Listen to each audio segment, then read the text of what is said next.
One of the other things I wanted to ask you about, because I've seen so much content about remote work, some of which I've been doing myself, but it's one of the things that we talked about a lot in the book is how people go and look for information on social media, which up until now, I kind of didn't entirely buy it.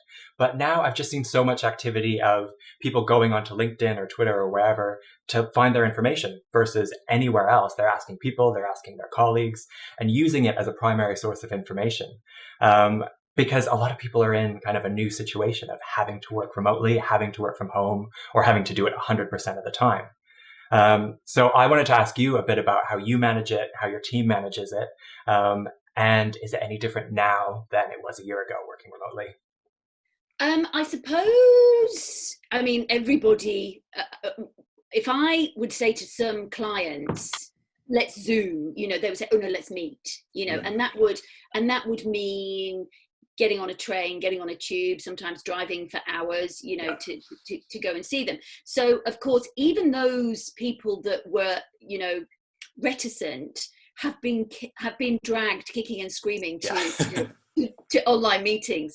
And what we're finding, of course, is that people are finding that they work really, really well. Mhm. I suppose the online meetings I would have had before would have been much smaller, Yeah. maybe one or two people maximum, whereas now some of the meetings have got 14, 15 people. And even I wouldn't have thought that that would have been as successful as it is, because you just think, Mhm. oh, they're going to be limited by the amount of people you could have in there. It's just not going to be as effective. You all need to be in the same room. And actually, I'm finding that these meetings are productive, they are useful, and just as productive as if you had that many people in a room, if not more so, because you're People have to prepare more. I'm finding that I think people spend more prep time than just showing up for a meeting in the office, walking down the door and not thinking about it beforehand, right?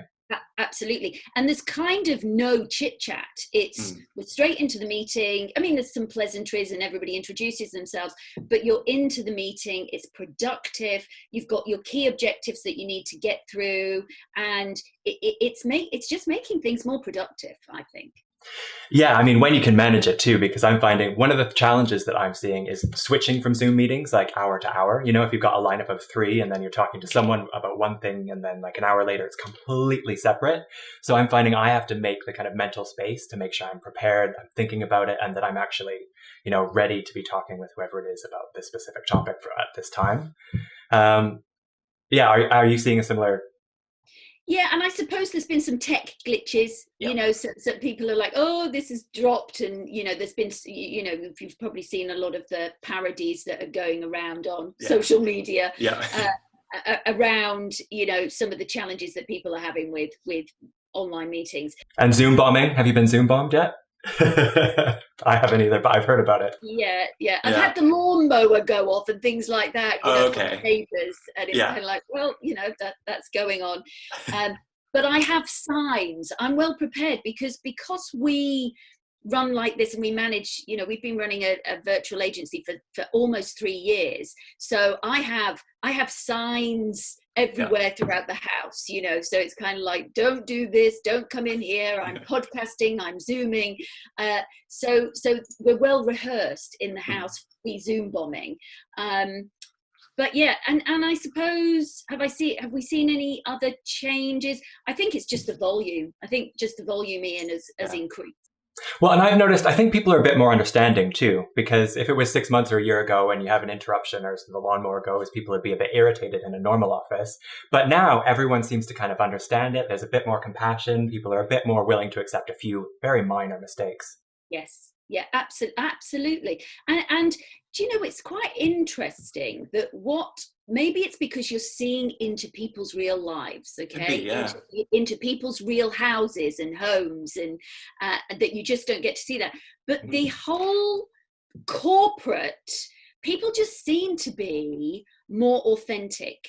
Yeah. They just seem to be more themselves.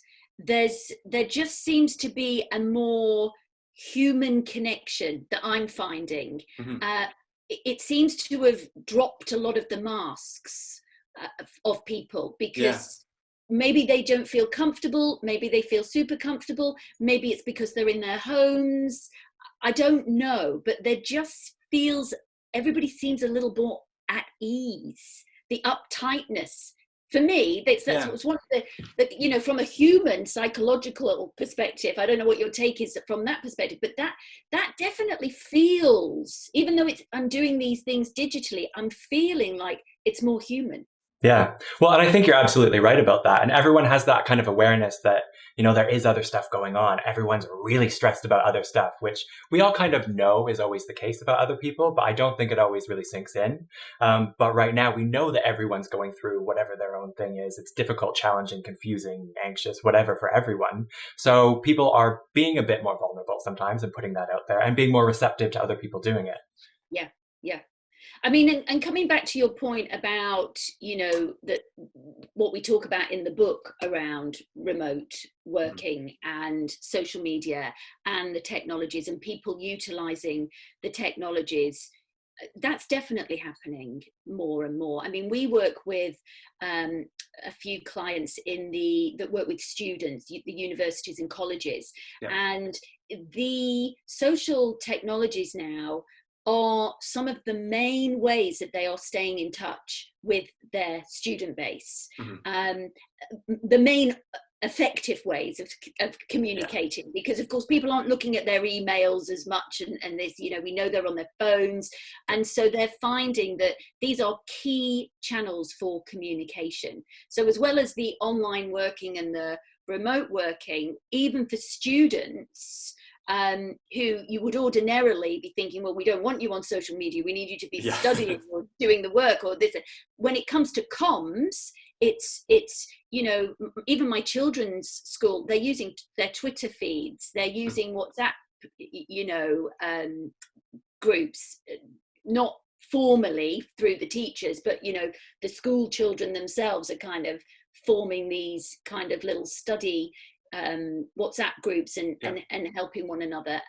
So it's a blend, I think, of some kind of formal online stuff that the schools are doing as to how they educate, but the comms are coming through the social media channels, and we've seen that not just through the school side of things and the universities and the colleges side, but of course we've seen that happening in business. Yeah, and that's another point we make in the book, is it's really important to make sure that you're clarifying when, where, and why you're using them, just to make sure it doesn't get a bit too sloppy sometimes. And, because the problem potentially is managers are WhatsApping people at 9 at night or midnight or whatever, and the boundaries are getting a bit blurred. So I think that can be used really well as long as it's being used deliberately in the way that it's intended. And that people are kind of clear on how it's going to be used, where the information is going to come from, right? Yeah, absolutely. And just as we were saying before about Twitter being quick, a lot of these technologies are far quicker than waiting for. I mean, I'm a terror for, if I don't hear back from somebody via email, I'm straight onto WhatsApp, or I'm straight onto their Twitter, or I'm onto, it's how else can I get to them? And sometimes, I'm a victim of that myself, because if I don't go back to people quickly, I can see that, oh, hang on a minute, they've messaged me over here. And sometimes I can't even get back to, where was that message? Was it a WhatsApp? Was it a Facebook Messenger? Was it a this? Was it, we've got so many channels in, we have to be kept. So I think, the point we make in the book is clarity. Make it clear how people are going to be communicating, make it clear how you're going to be communicating, make it clear which channels that are going to be used for what, so that there is clarity. And as you absolutely say, we eradicate that sloppiness. Yeah, exactly. And for managers or leaders, it's really important for them to ask too, to say, what is your preferred channel? Which one do you check regularly? Where's the best place for me to get to you? Because sometimes you need to have that conversation, especially when you're looking at multi-generational workforces. Well, someone prefers email and someone wants WhatsApp, and you can get to them quickly on Twitter. But kind of determining all of the best channels and clarifying them. Absolutely. I mean, I have a couple of people in my team, they do not read emails. It's as simple as that. Drive me crazy. Don't send me emails. I don't read emails. I've got 5,000 emails. I never open the emails, So I can't email them. I mean, I do send them some things, but they just don't read emails. So I think if you've got your team telling you that, and that's not the way they communicate, then there's no excuses not to be a little bit, flexible in how we communicate. Yeah. And it's funny to see how quickly it's changed when it had to. Right? Because some people have been kicking and screaming and trying to drag their workplaces to go remote for years and years and years. And now that we have to, now the business has to go on, it's all happened very quickly. Yes, yeah, it is. And it's unlikely, it'll be interesting to see how, if, and what reverts back. Yeah, I think there's going to be a lot of people who want to go back to work. I don't think it's going to be everyone, but I think there's going to be a good chunk of people who like being in the office, who like that direct social connection, and who may want to work remotely occasionally, but still want to be in that environment. But I think there's also going to be a large chunk of people who never want to go back to the office after this, if they don't have to. And I wonder if it will change the way we do meetings. Hopefully. Yeah. I think meetings, I think the way meetings are managed and orchestrated, we may see that shift, because I think that, it's proven that remote or online can really work and be so much more. So maybe business travel will reduce, and unnecessary meetings will reduce, so that things can be done much more effectively. Yeah, and efficiently. Like, imagine how much money that would save to reduce business travel by 50% or something. Exactly.